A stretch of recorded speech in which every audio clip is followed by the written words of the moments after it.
Assalamualaikum warahmatullahi wabarakatuh. Al-Quran bisa menjadi salah satu amalan yang menolong kita di alam kubur dan akhirat. Kekuatan syafaat Al-Quran di alam kubur dan akhirat tidak perlu diragukan lagi. Rasulullah Muhammad SAW pun pernah bersabda mengenai kehebatan Al-Quran dalam menolong kita setelah meninggal. Selama hidup, Al-Quran bisa menjadi penuntun kita dalam bertindak dan beribadah. Umat muslim yang taat pun diharuskan membaca dan menghayati ayat-ayat Al-Quran, sehingga tindakan dan perbuatan mereka dijauhkan dari kejahatan dan maksiat. Siapa yang menyangka, Al-Quran akan menjadi penolong kita di saat kita tidak lagi berada di dunia ini. Namun, sebelum lanjut, agar channel ini bisa menjadi lebih berkembang lagi, dalam menebar kemanfaatan dan juga kebaikan, dengan kerendahan hati, saya ingin mengajak Anda untuk terus mendukung channel ini dengan cara, tekan tombol like, subscribe dan aktifkan notifikasinya, serta berkomentarlah dengan bijak. Terima kasih. Rasulullah Muhammad SAW sering bersabda mengenai pertolongan Al-Quran bagi setiap umat manusia di alam kubur. Beliau pernah bersabda kepada Sa'idi bin Sulaim radhiyallahu anhu, katanya, tiada penolong yang lebih utama derajatnya di sisi Allah pada hari kiamat daripada Al-Quran.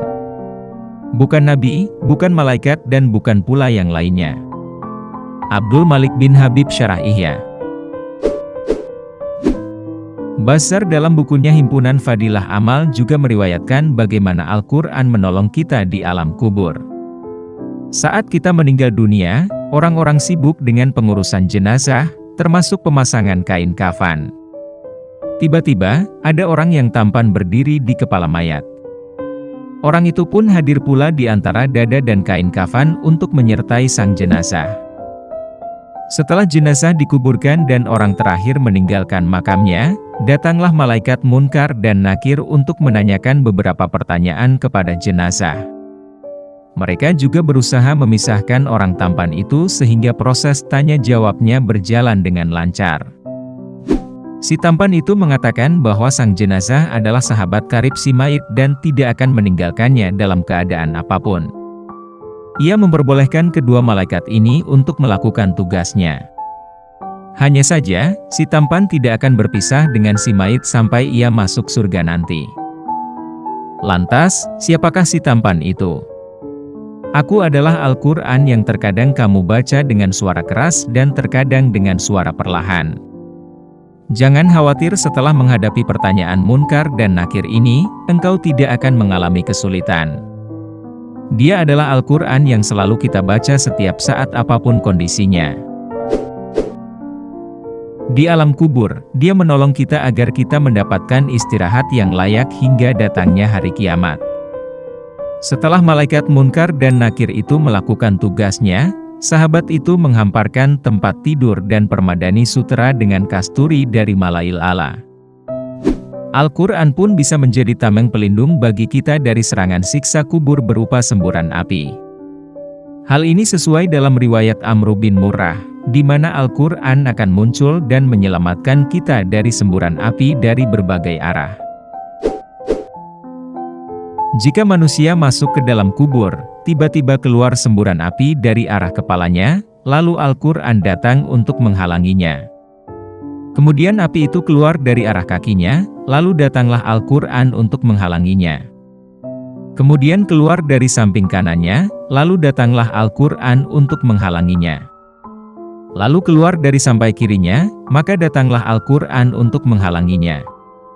Kemudian, api itu bertanya, "Mengapa engkau berbuat demikian? Demi Allah, ia tidak pernah berbuat untukmu." Lalu Al-Quran berkata, "Bukankah dahulu aku berada di mulutnya?" Di sini, kita bisa melihat bahwa Al-Quran benar-benar menjadi sahabat yang tidak terpisahkan di alam kubur. Dia pun mau jadi pembela kita hingga di akhirat nanti, serta melindungi anggota keluarga yang masih hidup. Selama kita menjadikan Al-Quran ini sebagai sahabat kita di dunia, niscaya kitab ini mau menjadi sahabat kita di alam kubur dan akhirat. Luar biasa sekali syafaat Al-Quran di alam kubur dan akhirat bagi kehidupan kita. Hendaknya, kita sebagai umat muslim rajin membaca dan mengamalkannya dalam kehidupan sehari-hari. Rajin membaca Al-Quran pun menjadi amalan yang mempersiapkan kita sebelum ajal menjemput. Jika terdapat kesalahan dalam penyampaian materi, kami mohon maaf. Itu adalah murni kesalahan dari kami sendiri. Jika benar, serta memberi manfaat bagi Anda, itu semata-mata datangnya dari Allah Subhanahu wa Ta'ala. Terima kasih sudah menonton dan sampai jumpa di video kami selanjutnya. Tetap dukung kami. Wassalamualaikum warahmatullahi wabarakatuh.